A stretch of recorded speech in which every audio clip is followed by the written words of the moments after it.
Welcome back to guys, आपके अपने YouTube channel ultimate physics and math में आपका स्वागत है गाइज। आज हम बात करेंगे गाइज मैट्रिक्स के एग्जाम्पल नंबर 26 की, जो कि मिसलेनियस वाला एग्जाम्पल है गाइज। तो सबसे पहले उसमें क्या दिया कि हमें एक ए मैट्रिक्स दी हुई है और उसको प्रूफ करना है कि ए की पावर एन बराबर cos n theta sine n theta minus sine n theta cos n theta के इक्वल होगा। तो इस तरह के गाइज क्वेश्चन आपने पहले भी किए होंगे कभी।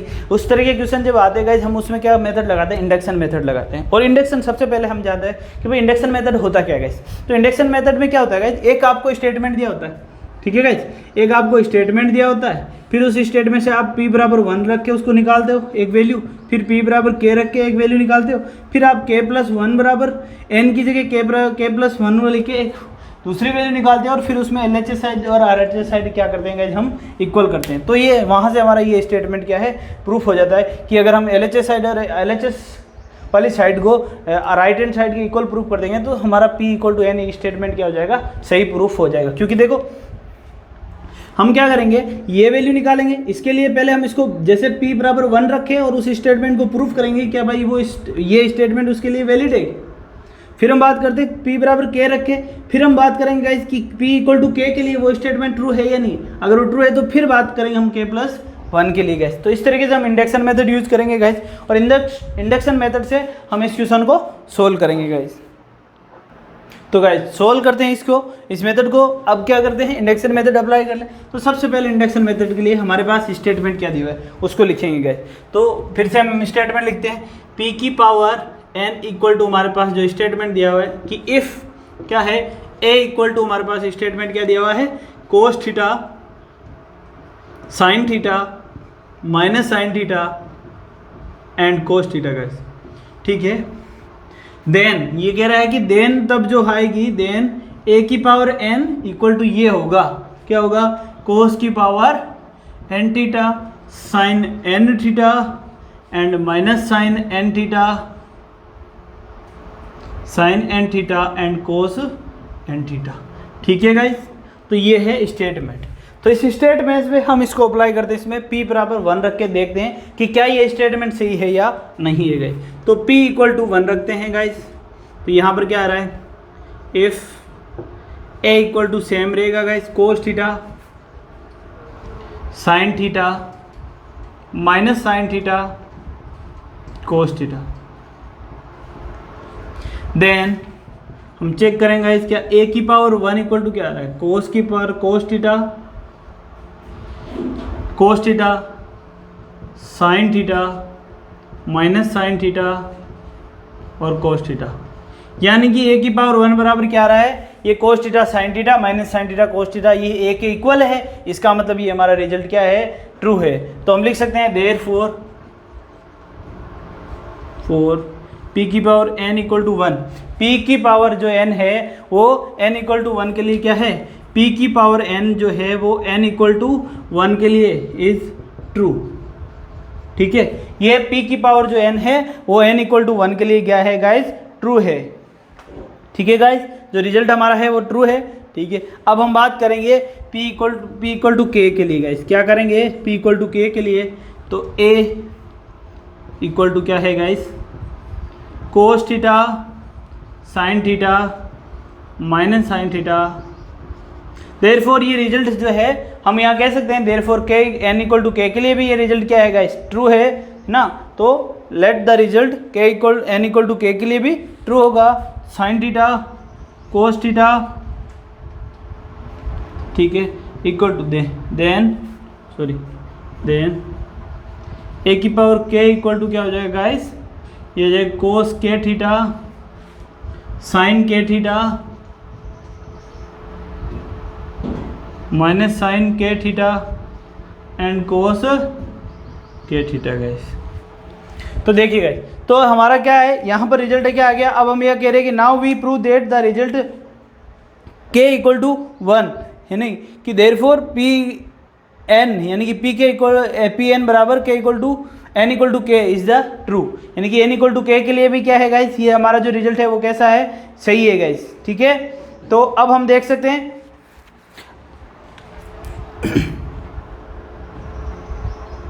अब हम लिखेंगे,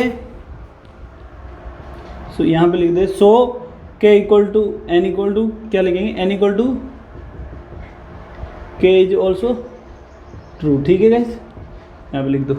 अब हम बात करेंगे, तो अब ये प्रूफ हो गया, तो अब हमें क्या करना है, हमें प्रूफ करना है कि सो P हम यहाँ पर लेंगे कि n equal to k plus one, n equal to क्या लेंगे गाइस, लास्ट स्टेप जो हमारा वो क्या होता है कि n equal to k plus one लेता है। तो हम now proof that the result hold, हम बोलेंगे सो नाउ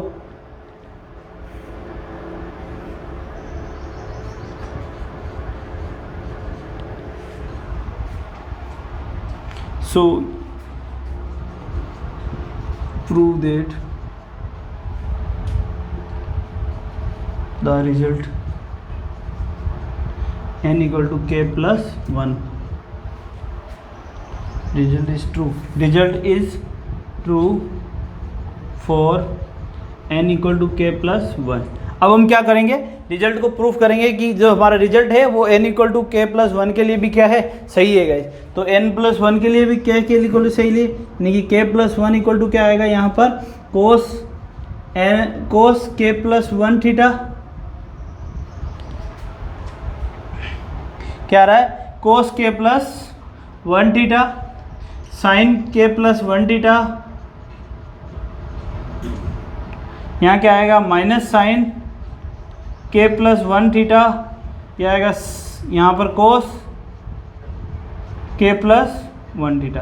तो हमने ऊपर दो स्टेटमेंट पहले प्रूफ कर दिया कि a इक्वल टू वन, ए की पावर वन बराबर ये है और a की पावर k बराबर ये है। तो ये हमें प्रूफ करना है कि a की पावर k प्लस वन बराबर क्या है, ये आना चाहिए। तो हम क्या करेंगे, इस साइड को भी, अगर इस साइड को हम ये ला दें तो LHS और RHS इक्वल हो जाएगा। ठीक है गाइस, तो हम क्या करेंगे, अब इसको देखते हैं a, सो LHS बराबर हमारे पास क्या है a की power k plus one guys. तो हम लिख सकते हैं, इसको हम लिखेंगे LHS इक्वल, इसको क्या लिख सकते हैं a की पावर k डॉट a की पावर वन गाइस। तो इन दोनों को क्या कर देंगे हम गाइस, मल्टीप्लाई कर देंगे। आगे बात समझ में, तो LHS को हम सोल्व करते हैं गाइस। तो a की पावर k क्या है गाइस हमारे पास, यहाँ पर देखते हैं a की पावर k क्या है गाइस, LHS इक्वल क्या है गाइस, a की पावर k क्या है कोस के थीटा साइन के थीटा माइनस साइन के थीटा एंड कोस के थीटा। ठीक है गाइस, और इसको मल्टीप्लाई करेंगे किससे guys, sine cos theta sign theta minus sine theta and cos theta guys. तो इसको सॉल्व करेंगे गाइस। देखिए गाइस, यहाँ पर देखिए, चलो तो इसको इस तरीके से सॉल्व करेंगे, मल्टीप्लाई करेंगे। तो सोल्व करेंगे तो क्या आएगा गाइस, यहाँ पर देखिए first row and first column, तो ये आएगा कोस के theta cos theta minus sign के थीटा साइन थीटा। ठीक है गाइस, फिर आता है हमारे पास जो सेकंड है, सेकंड क्या आएगा गाइस, यहाँ पे first row and second column की बात करते हैं guys, first row and second column guys. Space कम पड़ेगा गाइस, तो इसको हम क्या करते हैं, इसको यहाँ पे सोल्व कर लेते हैं, इसको रब कर लेते हैं गाइस। स्क्रीनशॉट ले लीजिए, इसको रब कर देते हैं।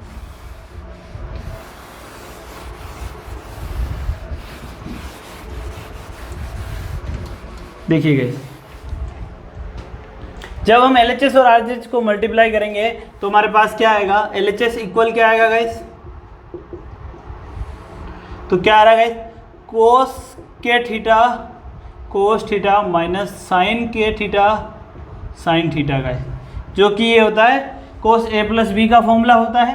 और वो क्या हो जाएगा guys, first row and first column को हमने मल्टीप्लाई कर दिया, first row and second column करते हैं कोस के थीटा साइन थीटा, तो आ रहा है कोस के थीटा साइन थीटा कोस के theta and sin theta guys. ठीक है ना, कोस के थीटा और साइन थीटा, फिर साइन के theta into cos theta, first row and second column. ठीक है गाइस, तो साइन के थीटा इंटू प्लस में आएगा साइन के थीटा इंटू कोस थीटा। ठीक है गाइस, चलो नेक्स्ट बात करते हैं सेकंड रो की गाइस। तो first row, second row and first column की बात करते हैं गाइस। तो सेकंड रो और फर्स्ट कॉलम में क्या है, माइनस साइन थीटा कोस के थीटा, तो ये आएगा माइनस साइन के थीटा कोस थीटा। ये क्या आ रहा है गाइस, माइनस साइन के थीटा कोस थीटा गाइस। फिर आएगा फर्स्ट रो, फिर ये आएगा माइनस कोस के थीटा साइन थीटा, ये क्या आ रहा है गाइस। फिर बात करते हैं second row and second column guys, तो आएगा minus sine theta minus sign के theta sign theta plus cos के थीटा कोस थीटा गाइस। तो हम देख पा रहे हैं गाइस क्या है, ये क्या रहा है, कोस ए प्लस बी का बन रहा है और ये साइन ए प्लस बी का फॉर्मूला बन रहा है। किसका बन रहा है, ये कोस ए प्लस बी बन रहा है, ये साइन ए प्लस बी बन रहा है। तो ये हो जाएगा गाइस यहाँ से, तो इसको हम लिखेंगे कोस के थीटा प्लस थीटा, ये हो जाएगा साइन के थीटा प्लस थीटा। अब यहाँ पर देखिए दोनों साइड से माइनस बाहर निकाल लेता हूँ, माइनस बाहर निकलने के बाद ये भी बन जाएगा क्या मेरा, साइन के थीटा प्लस थीटा का फॉर्मूला बन जाएगा। और ये देखो सेम है बिल्कुल, कोस के थीटा माइनस आगे पीछे है बस, तो ये भी वापस क्या जाएगा, कोस के थीटा प्लस थीटा गाइस, ठीक है ना। चलो तो हमारे पास क्या आ गया, अब यहाँ से अगर मैं थीटा कॉमन लेना चाहूँ तो क्या हो जाएगा मेरे पास, ये जाएगा cos k plus 1 theta sin minus sign k plus 1 theta, इधर क्या आ रहा है साइन के प्लस 1 थीटा, और ये आ रहा है कोस के प्लस 1 थीटा। तो यहाँ से हम क्या कह रहे हैं गाइस, जो हमारी LHS साइड है वो RHS साइड की क्या आ गई, इक्वल आ गई गाइस, ठीक है ना। तो हम यहाँ से बोल सकते हैं कि LHS एंड RHS क्या है, इक्वल है। तो LHS LHS इज इक्वल है RHS, तो हम बोल सकते हैं इसका मतलब हमारा जो स्टेटमेंट है p की पावर n वो क्या है, वो सही है गाइस। तो हम क्या बोल सकते हैं, इसका मतलब जो है द स्टेटमेंट जो हमने दिया था वो क्या है गाइस, वो क्या है, सही है। So the result is true for n equal to k plus 1 for n equal to, तो इसका मतलब n equal to k plus 1 के लिए भी हमारा क्या है, रिजल्ट ट्रू है। इसका मतलब जो हमने सबसे पहले वो हमने 3 चीज़ें लिखी, तीनों के लिए हमने जो सबसे पहले p equal to n principle दिया था वो क्या है गाइस, सबके लिए क्या है गाइस, सही आ रहा है, वो सबके लिए गाइस क्या आ रहा है, सही आ रहा है। तो इसका मतलब हमारा क्या है, स्टेटमेंट करेक्ट है गाइस, ठीक है ना। तो हम अब यहाँ से बोल सकते हैं कि हमारा statement p equal to n क्या है गाइस, करेक्ट है, ठीक है गाइस।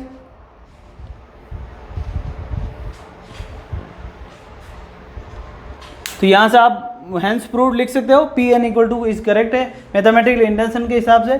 तो नोट कर लीजिएगा। फिर बात करते हैं नेक्स्ट एग्जांपल की, एग्जांपल नंबर 27 की गाइस। ओके गाइस, अब हम बात करते हैं एग्जांपल नंबर 27 की, जिसमें क्या दिया हुआ है कि इफ़ ए और बी क्या है, सिमेट्रिक है। तो सबसे पहले हमें गिवन क्या है गाइस वो देख लेते हैं। गिवन क्या है, गिवन दिया हुआ है कि ए सिमेट्रिक है। ए सिमेट्रिक मतलब ए का ट्रांसपोज इक्वल टू क्या आ रहा है गाइस, ए, और बी भी सिमेट्रिक है, यानी कि बी का ट्रांसपोज इक्वल है किसके, बी के गाइस, ठीक है। दोनों हमें क्या दिया, symmetric of the same order, same order के हैं, ठीक है। Then the so that A B is symmetric if A and only if A and B commute that A is A, that is A B equal to B है। यानी कि हमें और क्या गिवन दिया है कि A B is a symmetric, A B is a symmetric, ये भी हमें क्या कहा गया है, ए बी इक्वल टू क्या दिया हुआ है, सिमेट्रिक दिया हुआ है, ठीक है। चलो ए बी सिमेट्रिक दिया हुआ है, तो हमें कह रहा है कि अगर ए बी सिमेट्रिक है तो हमें प्रूफ क्या करना है कि ए बी इक्वल होगा किसके, बी ए के। ए बी इक्वल है किसके, बी ए के। तो हम क्या लिखेंगे गाइस, ए बी सिमेट्रिक है, यानी कि ए बी जो है इक्वल होगा किसके, ए बी के ट्रांसपोज से, क्योंकि हमें गिवन क्या है, ए बी इज सिमेट्रिक, यानी कि ए बी इक्वल होगा किसके, ए बी के ट्रांसपोज के। तो यहाँ से ए बी इक्वल क्या आ रहा है गाइस, बी का ट्रांसपोज और ए का ट्रांसपोज। तो बी का ट्रांसपोज क्या आ रहा है, A B equal to B का ट्रांसपोज बी और ए का ट्रांसपोज ए, यानी कि हमने प्रूफ कर दिया क्या है, A B equal to B A guys. तो यही हमें प्रूफ करने है। लेकिन यहाँ पर एक चीज़ ध्यान रखिए गाइस, जब भी आपको क्वेश्चन में दिया हो क्या गाइस कि if and only, if and only if, कि जब भी आपको क्वेश्चन में दिया हो इफ़ एंड ओनली, इसका मतलब सिंबल क्या होता है इस तरीके से, यानी कि जो आपने पहले CD प्रूफ किया यानी AB सिमेट्रिक मान के AB बराबर BA प्रूफ किया है, उसका उल्टा कि जब आपको गिवन क्या रहेगा AB = B है तो प्रूफ कीजिए कि AB क्या है, सिमेट्रिक है गाइस। तो हमारे पास गिवन है, इस बार क्या होगा कन्वर्सली, तो गिवन क्या होगा इफ AB = क्या है guys BA, then prove that AB = होगी AB के ट्रांसपोज की गाइस, यानी कि हमें क्या कह रहा है, देन प्रूव दैट AB जो है AB के ट्रांसपोज के इक्वल होगी, यानी कि AB क्या है, सिमेट्रिक। तो हम देखेंगे, तो यहाँ से हम क्या करेंगे गाइस, राइट हैंड साइड ले लेते हैं इसकी, RHS प्रूफ के लिए क्या लेंगे, RHS बराबर क्या दिया, AB का ट्रांसपोज गाइस, ठीक है। तो AB का ट्रांसपोज है, ठीक है गाइस। चलो तो AB का ट्रांसपोज लेते हैं, तो AB का ट्रांसपोज बराबर क्या हो जाएगा, यहाँ पर क्या हो जाएगा B ट्रांसपोज A ट्रांसपोज, जो कि क्या आ जाएगा B A गाइस। अब यहाँ पे देखिए हमें क्या है, BA आ गया, हमें क्या कह रहा है BA, तो हमें दिया हुआ क्या है BA बराबर AB, ठीक है गाइस। हमें दिया हुआ क्या है BA = AB, तो क्या मैं इस BA को AB लिख सकता हूँ, बिल्कुल लिख सकता हूँ। तो यहाँ से आ जाएगा क्या AB, तो हम बोल सकते हैं LHS = क्या है RHS, जिसका मतलब क्या है गाइस, यहाँ से इसका मतलब क्या हो गया कि AB जो है वो इक्वल आया किसके, AB के ही, जब हम AB जो है AB के ट्रांसपोज के क्या आया, इक्वल आया गाइस। तो हमने प्रूफ कर दिया ना गाइस, ठीक है ना, लेफ्ट हैंड साइड और right hand side equal proof कर दी। तो यहाँ से हमने क्या करा, इसका वापस अपोजिट प्रूफ कर दिया, ठीक, नोट कर लीजिए गाइस। फिर बात करते हैं नेक्स्ट एग्जाम्पल की। ओके गाइस, अब हम देखते हैं एग्जाम्पल नंबर 28, जो कि इसका लास्ट एग्जाम्पल है गाइस इस चैप्टर का। 28 में हमें क्या दिया है कि ABC 3 मैट्रिक्स दी हुई है, सेम ऑर्डर है, ठीक है गाइस, और हमें एक केस दिया हुआ है CD - AB = 0 है, तो D मैट्रिक्स फाइंड आउट कीजिए। तो हम क्या करेंगे, लेट D = 4/4 की कोई मैट्रिक्स ले लेते हैं ABCD, ठीक है ना, लेट D = क्या है, ये ले लिया। तो अब बस हमें क्या करना है, इसको इस इक्वेशन में पुट करना है, और हमें क्या फाइंड आउट करनी, वैल्यू दिया हुआ क्या है गाइस, गिवन क्या है CD - AB = क्या है गाइस 0, इसका मतलब क्या है CD इक्वल होगा किसके, AB के, बस वैल्यू पुट करते जाओ। C क्या है गाइस हमारे पास, देखिए 2 5 3 8, D कितना है ABCD and AB 2 - 1 3 4 and guys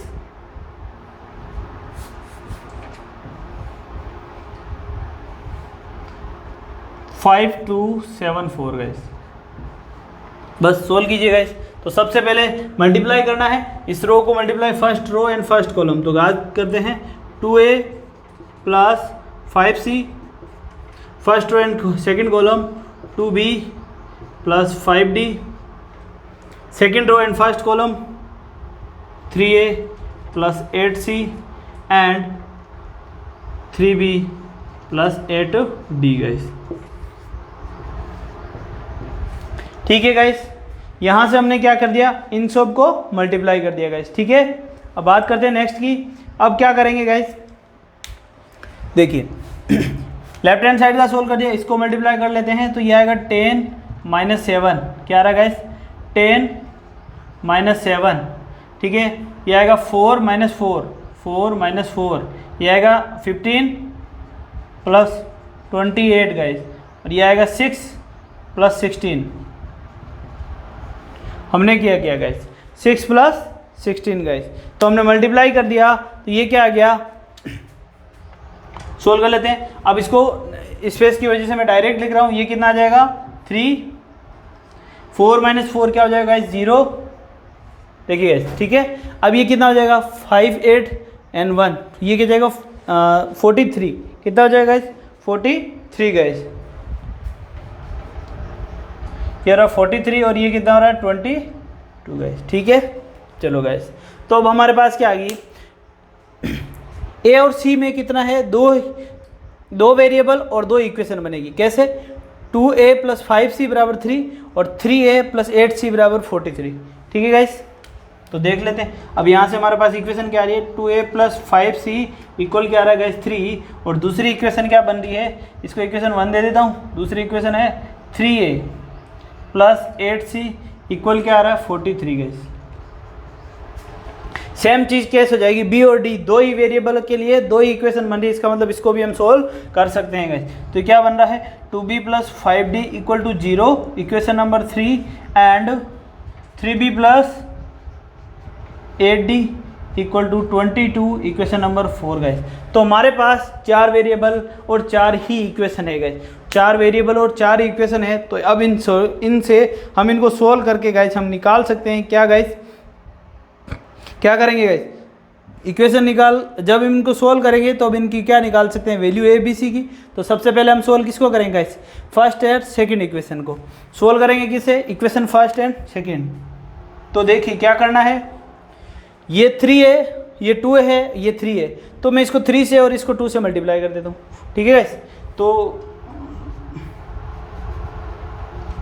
by equation 1 × 3, फिर उनको क्या कर देते हैं, हम दोनों को क्या कर देंगे, माइनस कर देंगे, माइनस इक्वेशन 2 × 2 गाइस। तो इक्वेशन 1 को 3 से मल्टीप्लाई करके उसमें से माइनस करेंगे, इक्वेशन 2 को 2 से मल्टीप्लाई करके गाइस। तो इसको बस यहाँ पे सोल्व कर लेते हैं, क्या हो जाएगा, 2b को मल्टीप्लाई कर दें तो ये आ जाएगा 2, तो ये हो जाएगा 3 से मल्टीप्लाई करें 6a + 15c इक्वल क्या आ रहा है 9, और दूसरा क्या आ रहा है 6a + 16c इक्वल टू, अब ये 2 से मल्टीप्लाई हो रहा था, ये क्या रहा है 6 एंड 8 गाइस, ठीक है। दोनों को माइनस कर दो तो देखते हैं गाइस क्या रिजल्ट आ रहा है हमारा, ये कट जाएगा, ये क्या आ रहा है माइनस का c इक्वल टू, यहाँ पर माइनस है तो ये भी माइनस का आ रहा है, तो ये 3, ये 77 गाइस। तो c बराबर क्या आ रहा है 77 गाइस। तो ये c की वैल्यू हमारे पास क्या आ गई गाइस 77 आ गई गाइस। अब बात करते हैं c की जब वैल्यू 77 आ गई तो इसी को इक्वेशन किस में पुट करते हैं गाइस, इक्वेशन 1 में पुट करते हैं। तो put the value of c in equation 1, तो पुट कर देते हैं इक्वेशन 1 में, ठीक है गाइस। तो कितना आएगा 2a + 77 × 5, 77 × 5, 3 और 38, ठीक है गाइस।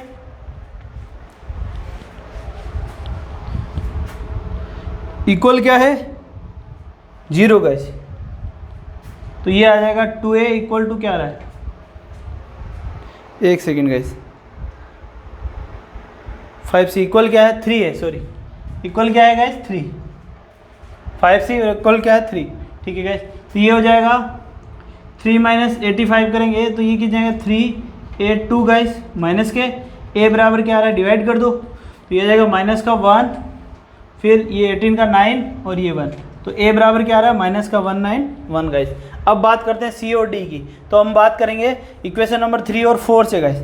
तो हम क्या देख रहे हैं, यहाँ पे भी 2b, यहाँ पे भी 2b और यहाँ 3b, तो सेम इसको 3 को 3 से और इसको 4 से मल्टीप्लाई कर देते हैं। यहाँ पे इसको ये रफ कर रहा हूँ गाइस, देखते हैं। तो ये इसको अगर मैं 3 को किससे मल्टीप्लाई करूँगा 3 से, तो ये हो जाएगा 6b + 15d, 6b + 15d equal क्या है गाइस 0, एंड ये क्या आ रहा है 6b + 16d इक्वल टू क्या आ रहा है 44। ये इक्वेशन क्या है 3, जिसको हमने क्या मल्टीप्लाई किया है किससे 3 से, ये क्या है इक्वेशन 2, जिसको हमने मल्टीप्लाई किया है किससे 2 से गाइस, ठीक है ना। सॉरी इक्वेशन कौन सी है 4। ओके गाइस, अब देखते हैं सोल्व कर लेते हैं, दोनों को माइनस करते हैं, माइनस किया तो ये गया, यहाँ बचेगा माइनस का d इक्वल क्या आ रहा है माइनस का 44, तो d इक्वल टू क्या आ रहा है 44 गाइस। तो d इक्वल टू क्या आ रहा है हमारे पास 44 गाइस। ओके, तो अब हम यहाँ से वैल्यू पुट करके हम क्या निकाल लेंगे गाइस, d इक्वल 44 आ रहा तो किसी में भी एक में वैल्यू पुट कर देते हैं, और हम क्या निकालेंगे, वैल्यू निकालेंगे। Put the value of D in equation 3 guys. तो 3 में 2b, 2 इक्वेशन के 3 कहाँ है guys, 2b plus 5 into D कितना है गाइस 44। ठीक है गाइस, तो कितना आ जाएगा, इक्वल क्या है गाइस 0, तो 2b इक्वल टू क्या आ जाएगा 110 220 माइनस के। ठीक है गाइस, तो यहाँ से b इक्वल टू क्या आ रहा है 110 गाइस। ठीक है गाइस, तो b इक्वल टू कितना आ रहा है माइनस के 110 गाइस, तो हमारे पास b के। तो यहाँ से हमारा जो टोटल d की जो है ये d बराबर कितने आ गई, इसके मतलब हमारे पास d क्या आ गया, d बराबर क्या आ गया, a बराबर कितना आएगा गाइस माइनस का 191, b बराबर माइनस का 110, c बराबर 77 एंड d बराबर 44 गाइस। तो इस तरीके से हमारे d की वैल्यू फाइंड आउट होगी गाइस, नोट कर लीजिए।